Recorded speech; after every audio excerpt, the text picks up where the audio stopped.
Hola. La Iglesia Palabra de Vida de la Cuenca te da la bienvenida.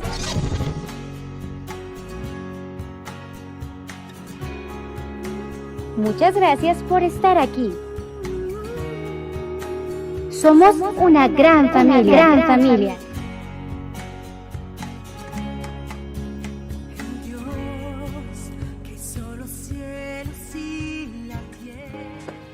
Hola, ¿qué tal familia? ¿Cómo están? Muy buenos días, buenas tardes o buenas noches, según nos estás escuchando. Es una gran bendición el poder analizar contigo una palabra de parte del Señor. Y vamos a estudiar un tema basado en el libro de Lucas. El tema de hoy es una oportunidad, dos decisiones. Como dije, perfecto. Una oportunidad, dos decisiones. Algunos se dejan llevar por los placeres o adversidades del momento. Otros se detienen a considerar los pros y considerar los contras.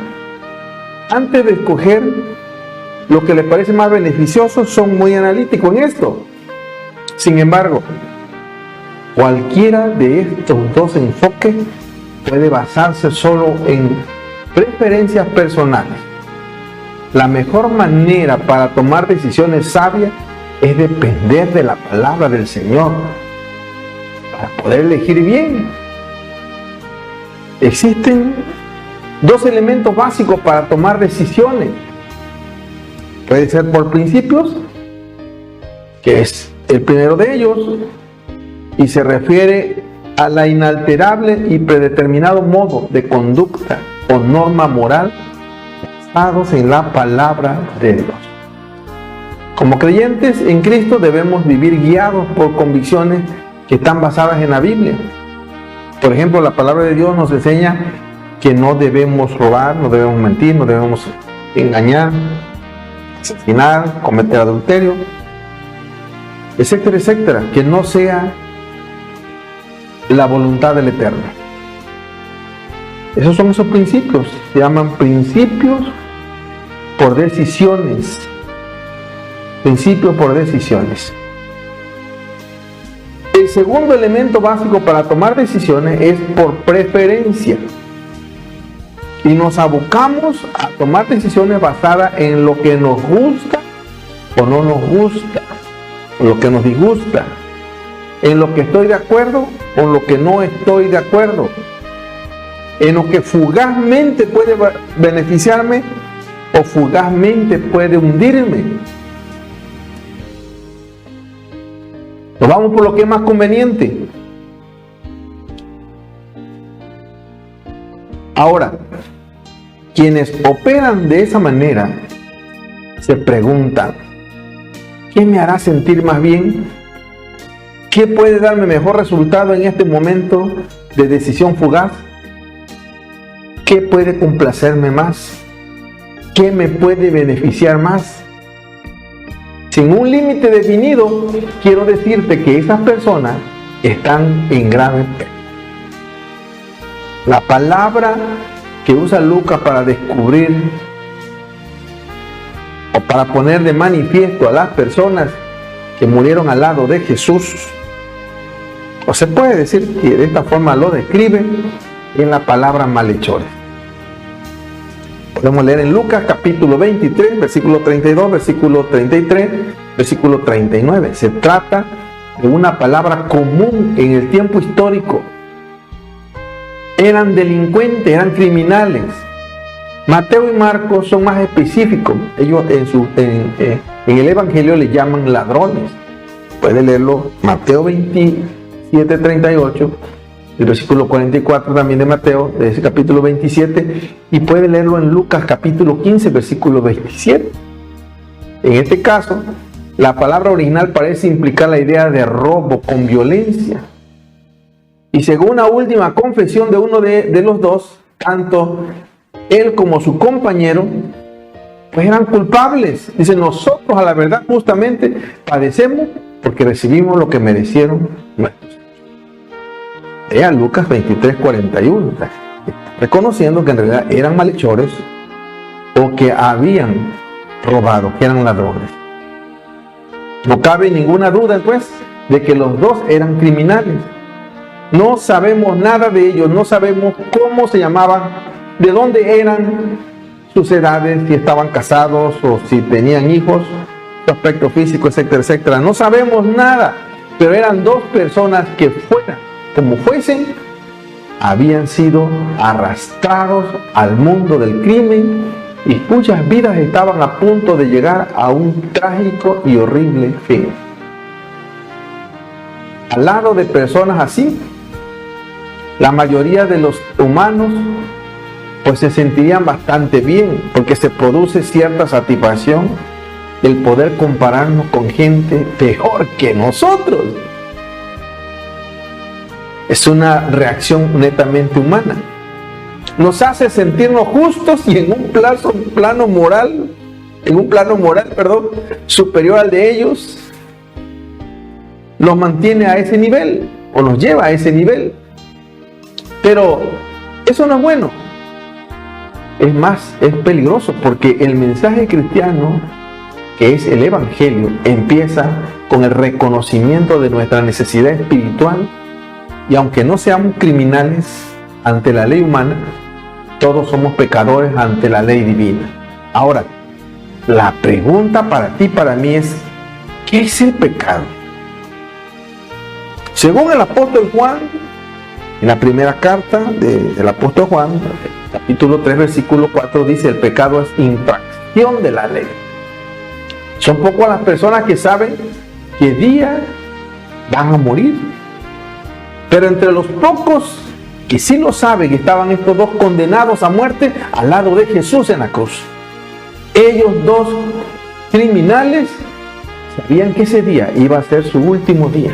Es probable que la noche antes, mientras no muy lejos de ellos el Señor estaba siendo arrestado y llevado de un sitio a otro, juzgado y condenado, los dos ladrones durmiesen un poco, darían vueltas y vueltas en el suelo de su celda y darían vueltas a sus vidas sin sentido, a punto de ser cortados, a punto de morir, de ser sentenciados, ya ejecutados, pues ya estaban sentenciados. Así que al ver la imparable salida del sol en aquel amanecer, seguramente los dos condenados pensaron: nuestra hora de muerte ha llegado. Y de esa manera se sellaría la trágica suerte de cada uno de ellos. Sabían que iban a diferencia de aquellos dos ladrones, nosotros no sabemos cuándo vamos a morir, pero lo que sí sabemos es que no vamos a seguir viviendo aquí en este mundo para siempre. En este mismo momento está en marcha el proceso físico que nos está llevando hacia la muerte, y eso sin contar con la verdadera posibilidad de que tengamos una muerte no natural. Puede ser un accidente o lo que sea. Esto muchas veces permite adelantar la lenta evolución de la muerte en cada uno de nosotros, que es inevitable, se va dando por el deterioro natural. Y aparte del hecho de la muerte, está también el hecho, según la palabra de Dios, de la siempre cercana venida del Señor Jesucristo. Pero ya sea que muramos o que el Señor venga antes o después, viene el juicio final. Y aunque nosotros no sepamos cuándo vamos a morir, pues deberíamos vivir cada día como si fuera nuestro último día. En la historia de los dos ladrones, Lucas nos dice que uno de los malhechores injuriaba a Jesús. Eso lo podemos leer en Lucas capítulo 23, versículo 39. Y que el otro reprendió, el de la derecha reprendió a su compañero por estar haciendo este acto de incriminar a Jesús. Lo podemos leer en Lucas 23, capítulo 40, versículo 41. Dado el tiempo que transcurrió, sabemos que el Señor estuvo en la cruz durante 6 horas, desde las 9 de la mañana hasta las 3 de la tarde. Eso lo podemos leer en Marcos capítulo 15, versículo 25, versículos 33 y 37 de ese mismo capítulo. Es probable que al principio los dos ladrones les estuvieran injuriando, pero hubo un cambio en uno de ellos, tal vez por algo que hubiera oído, que hubiera visto en el Hijo de Dios que tenía a su lado. Era su oportunidad, escuche, era su oportunidad para tomar una excelente decisión y cambiar de postura psicoemocional. Usted y yo somos portadores de un poder especial que transforma vidas, que cambia mente, que renueva seres humanos. Escuche esto, tan impresionante, y se pudo ver allí en plena cruz del Calvario la transformación de este hombre. A Dios le importa más cambiar tu corazón antes que tu circunstancia. Él está pidiendo al otro que lo baje de la cruz, y el otro está diciendo: Señor, mira, aquí está mi corazón, analízalo, estoy perdido, estoy en un callejón sin salida, pero tú eres mi esperanza.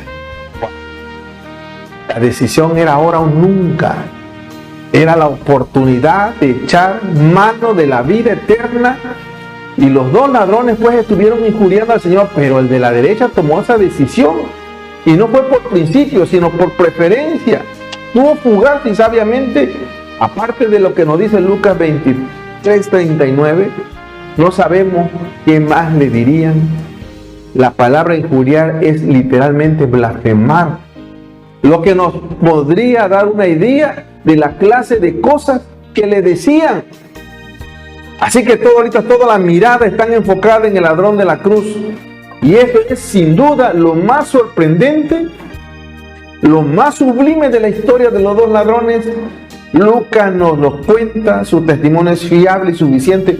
Uno de ellos, de esos dos hombres, aún siendo lo que era, después de haber unido su voz a la de sus compañeros para blasfemar al Señor en la cara, cuando le quedaban solamente horas de vida, se arrepintió y creyó. Y allí ha empezado el nuevo día, un día con un pie en el infierno, pero ahora este mismo pie iba a terminar en el mismo paraíso. ¿Cómo podemos estar seguros de la conversión del ladrón? Puede ser la pregunta tuya. En pocas palabras, analicemos.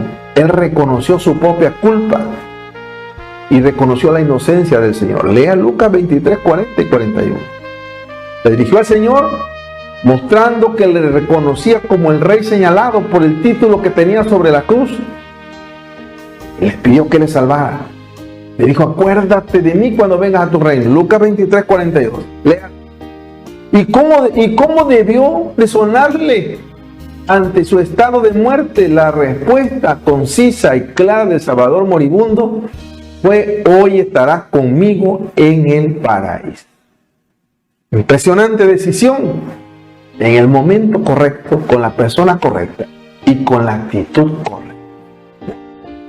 Bien, vamos a enfocar el tema y quiero decir lo siguiente. El Gólgota fue un lugar en donde los humanos se burlaron de Jesús, pero también es el lugar donde el Hijo de Dios perdonó a la humanidad. Los vio con ojos de misericordia, con ojos de perdón, y jamás hubo miradas de condenación. Quiero repetirlo nuevamente: el Gólgota fue un lugar en donde los humanos se burlaron de Jesús, pero también es el lugar donde el Hijo de Dios perdonó a la humanidad. Los vio con ojos de misericordia, vio con ojos de perdón, y jamás hubo miradas de condenación. Vamos a escuchar la lectura de este día, y es Lucas capítulo 23, versículo 33 al 43. Por favor, escuchen, mire qué maravilloso versículo. Seguramente aprenderemos cosas extraordinarias. Ponga atención. Capítulo 23. Y cuando llegaron al lugar llamado de la Calavera, le crucificaron allí, y a los malhechores, uno a la derecha y otro a la izquierda. Y Jesús decía: Padre, perdónalos, porque no saben lo que hacen. Y repartieron entre sí sus vestidos echando suertes. Y el pueblo estaba mirando, y aun los gobernantes se burlaban de él, diciendo: A otro salvó, sálvese a sí mismo, si este es el Cristo, el escogido de Dios. Los soldados también le escarnecían, acercándose y presentándole vinagre y diciendo: Si tú eres el rey de los judíos, sálvate a ti mismo. Había también sobre él un título escrito con letras griegas, latinas y hebreas: Este es el rey de los judíos. y uno de los malhechores que estaban colgados le injuriaba diciendo: «Si tú eres el Cristo, sálvate a ti mismo y a nosotros». Respondiendo el otro le reprendió diciendo: «¿Ni aún temes tú a Dios estando en la misma condenación? Nosotros a la verdad justamente padecemos, porque recibimos lo que merecieron nuestros hechos, mas éste ningún mal hizo». Y dijo a Jesús: «Acuérdate de mí cuando vengas en tu reino». Entonces Jesús le dijo: «De cierto te digo que hoy estarás conmigo en el paraíso». Quiero que analicemos Lucas 23:35. Nos muestra en este texto cómo Jesús soportó la burla, soportó la oposición durante su crucifixión y de forma simultánea soltó el perdón. Así que podemos aplicar su ejemplo en nuestra propia vida al enfrentar circunstancias similares. Recuerda que debemos mantenernos fieles a nuestra fe, fieles a nuestros valores, incluso en tiempos difíciles, y debemos depender de Dios para guiarnos a través de ellos, de estas circunstancias. Y si es necesario, soltar de inmediato el perdón. En nuestras vidas, el sufrimiento nos puede cambiar y puede mejorarnos. ¿Pero cómo? Sí, en realidad sí, puede mejorarnos. Podemos aprender. Si nosotros tomamos la ocasión que vivimos como un estado de aprendizaje, podemos lograr. Nos va a permitir crecer y fortalecernos. Pues Jesús utilizó su sufrimiento para mostrar el amor de Dios al mundo y a nosotros también para poder hacer lo mismo. Cuando enfrentamos las dificultades de la vida, debemos dar el control a Dios y permitir que Él nos conduzca hacia una vida más significativa y bendecida. Solamente tenemos que permitirlo. No trates de actuar bajo tu propio pensamiento, por tus propios sentimientos, por tus propias emociones. Déjale el control al Señor.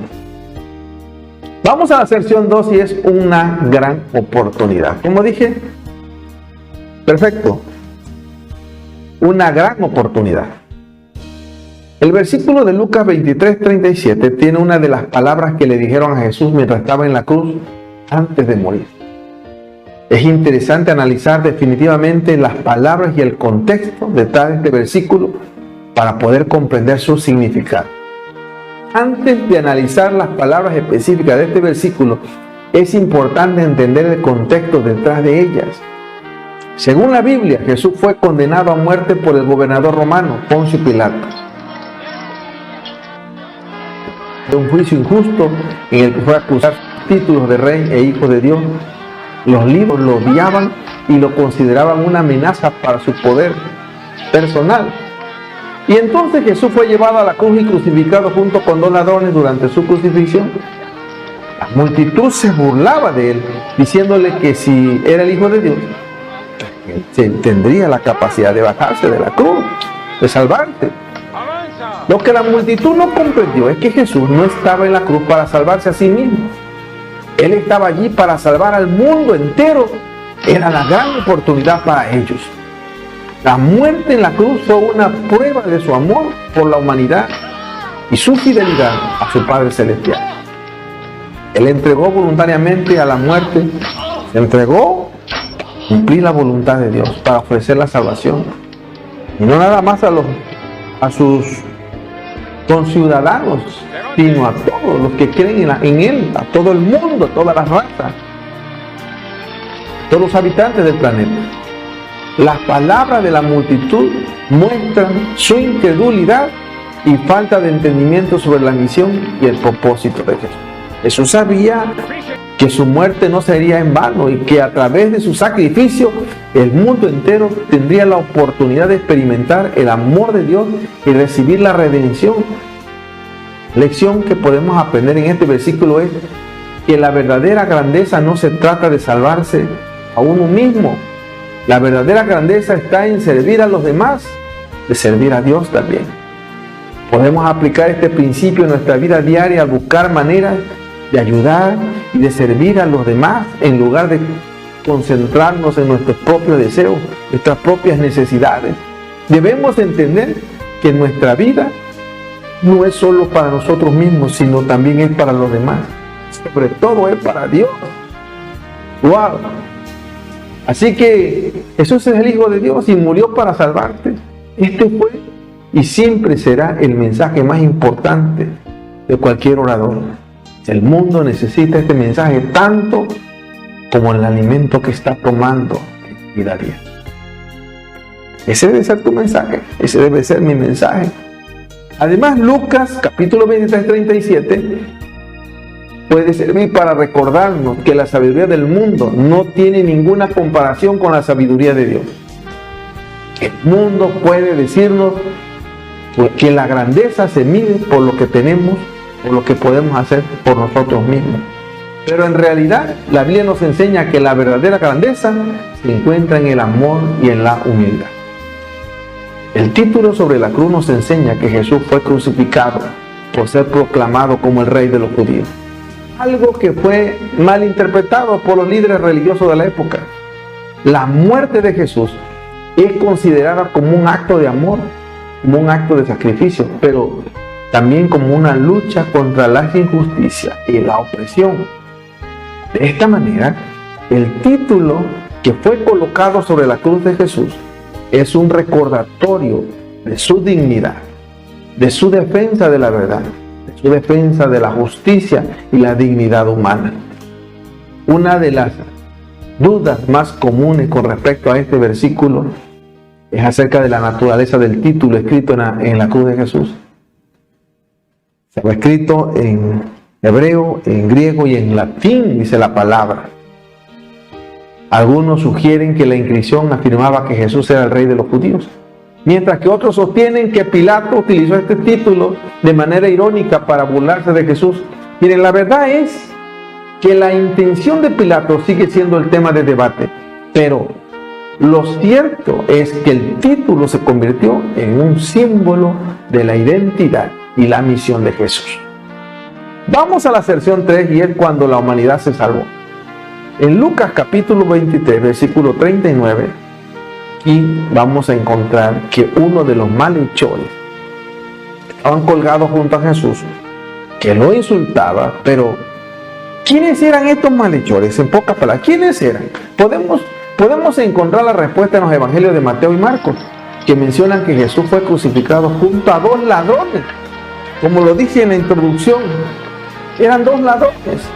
Es importante destacar que en la época de Jesús la crucifixión era una forma de castigo reservada para los criminales más despreciables y la sociedad los consideraba como personas indignas y repugnantes. El delincuente que insulta a Jesús en Lucas 23:39 muestra una actitud burlona y sarcástica al pedirle que se salve a sí mismo y que también lo salve a ellos. Es importante destacar que en este momento él no estaba entendiendo que Jesús no estaba allí para salvarse a sí mismo. Como ya lo dije con anterioridad, él estaba allí para salvar al mundo pecador, incluso a él mismo. Sin embargo, es importante reflexionar acerca de cuántas veces nosotros también pedimos a Dios que nos salve de las dificultades sin tener una perspectiva más amplia de lo que Él quiere hacer por nuestras vidas. La respuesta de Jesús en Lucas 23, 40 y 43 es impresionante. Deja una importante lección. Jesús no se defiende ante los insultos del delincuente, sino todo lo contrario. Le responde con amor, le responde con compasión. Cuando este otro ladrón de la derecha le está diciendo: Señor, acuérdate de mí cuando estés en tu reino. Y Jesús, de una manera amorosa, con una lección impresionante a los humanos, Él dice: en verdad te digo hoy, estarás conmigo en el Padre. Esta respuesta es una muestra del amor incondicional de Dios y de la gracia que está disponible para todos aquellos que se arrepienten y que buscan a Dios. La historia del delincuente arrepentido en la cruz es un poderoso recordatorio del amor y la compasión de Dios. Nos enseña que sin importar cuán lejos vayamos o hayamos caído, nunca estamos más allá del alcance de la gracia de Dios. El arrepentimiento es una conversión del corazón hacia Dios y es un reconocimiento de nuestra necesidad de su amor, de su guía. Debemos estar dispuestos Escuche, debemos estar dispuestos a reconocer nuestras fallas y estar dispuestos a cambiar. Además, la respuesta amorosa de Jesús es una invitación para todos nosotros a mostrarnos compasivos, a mostrarnos amorosos con aquellos que nos rodean. No tenemos el derecho de condenar a nadie, porque Jesús no condenó a nadie. Él seguramente, el ladrón, era merecedor, pero incluso ahí está la manifestación del amor de Dios, al cual nosotros tenemos que vivir, que hacer, que demostrar todos los días de nuestra vida, en nuestro entorno, con la gente de nuestro entorno. Incluso el aprendizaje aquí es cuando nos insultan o nos tratan mal. Este mensaje es un rayo de luz en medio de la oscuridad, en medio del sufrimiento humano. El hecho de que Jesús haya ofrecido la vida eterna a un hombre que estaba a punto de morir en una cruz nos muestra que no importa cuán grande sea nuestro pecado, no importa cuán grande sea tu pecado, sea mi pecado, siempre habrá una oportunidad de arrepentirnos y de recibir la salvación. Siempre habrá esa oportunidad, solamente tú tienes que hacerla efectiva en tu vida. Yo tengo que hacerla efectiva en mi vida. Es un mensaje de amor y compasión que nos habla de la misericordia de Dios. Este pasaje es para todos aquellos que están sufriendo, que han perdido la esperanza y que se sienten abandonados por Dios. Nos recuerda que aunque las circunstancias puedan parecer desesperadas, siempre hay una oportunidad de redención. Escucha esto. Siempre habrá una oportunidad de parte de Dios que tú tienes que reconocer y que tú tienes que aprovechar en un momento de tu vida. Todos podemos arrepentirnos, todos podemos pedirle a Jesús que nos perdone, sin importar cuán grandes sean nuestros pecados. Ahora mismo, si tú deseas recibir a Cristo, te invito a hacer esta oración. Si tú deseas hacer lo que hizo el ladrón en la cruz, pedir el perdón de tus pecados, pedir la redención de parte de Dios, yo te invito a que cierres tus ojos en este momento y repitas conmigo esta oración. Padre Celestial, he pecado contra ti y reconozco que mis pecados me separan de ti. Me arrepiento sinceramente. Te pido me perdones. Te pido que me ayudes a no pecar de nuevo. Creo que tu Hijo Jesucristo murió por mis pecados, que resucitó de entre los muertos y que vive y oye mi oración. Te recibo ahora mismo como mi Salvador personal, como mi Señor, el Señor de mi vida. Toma el control de mi corazón desde este día en adelante. Te prometo, Señor, crecer en gracia y en el corazón. Mi mayor propósito en la vida será seguir tu ejemplo, tu voluntad el resto de mi vida. Amén y amén. ¡Wow! ¡Qué maravilloso! La Biblia dice que cuando una persona recibe a Cristo en su corazón, es anotado en el libro de la vida. ¡Qué maravilloso! Yo creo que está registrado en un registro civil para hoy. Es tan importante para todos los ciudadanos. Pero estar registrado en el libro de la vida es algo impresionante. Bien, quiero ordenar las ideas para concluir y digo lo siguiente. Jesús, en medio de su crucifixión, pide al Eterno que perdone a la humanidad que actúa en ignorancia.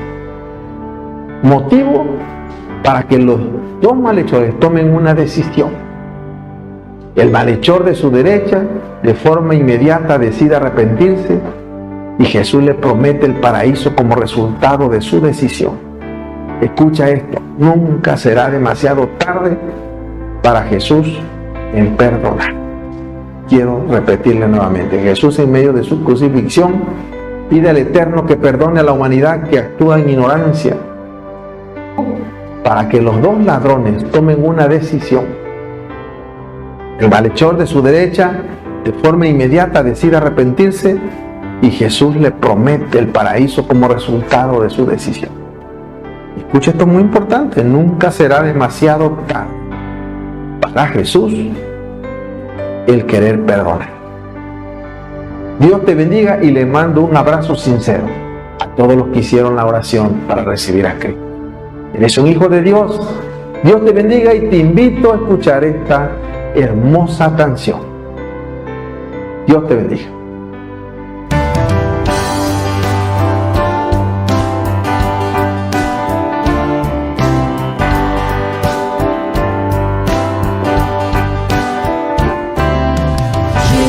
Ser salvo de toda maldad, tan solo hay poder en mi Jesús. Quieres vivir y gozar santidad, tan solo hay poder en Jesús. Hay poder, sí, sin igual poder en Jesús.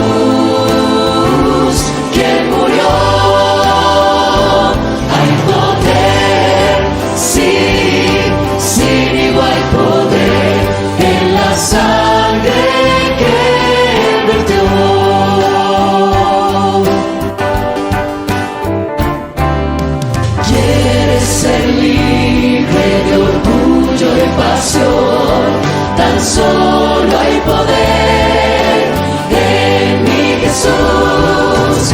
Quieres vencer toda cruel tentación, tan solo hay poder en Jesús.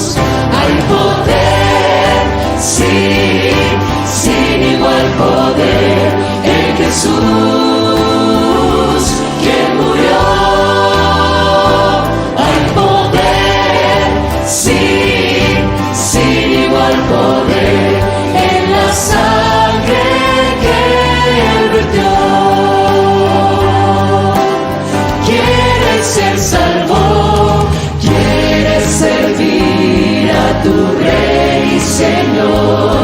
Tan solo hay poder en mi Jesús. Creer y ser salvo podrás en su amor. Tan solo hay poder en Jesús.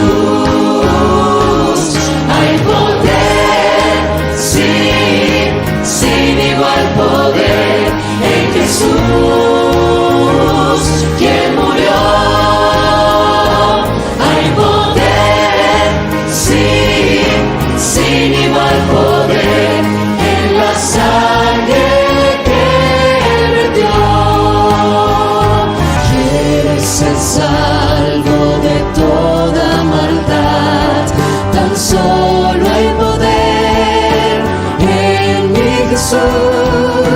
Quieres vivir y gozar santidad, tan solo hay poder en Jesús. Hay poder, sí, sin igual poder en Jesús, quien murió. Hay poder, sí, sin igual poder en la sangre que Él vertió.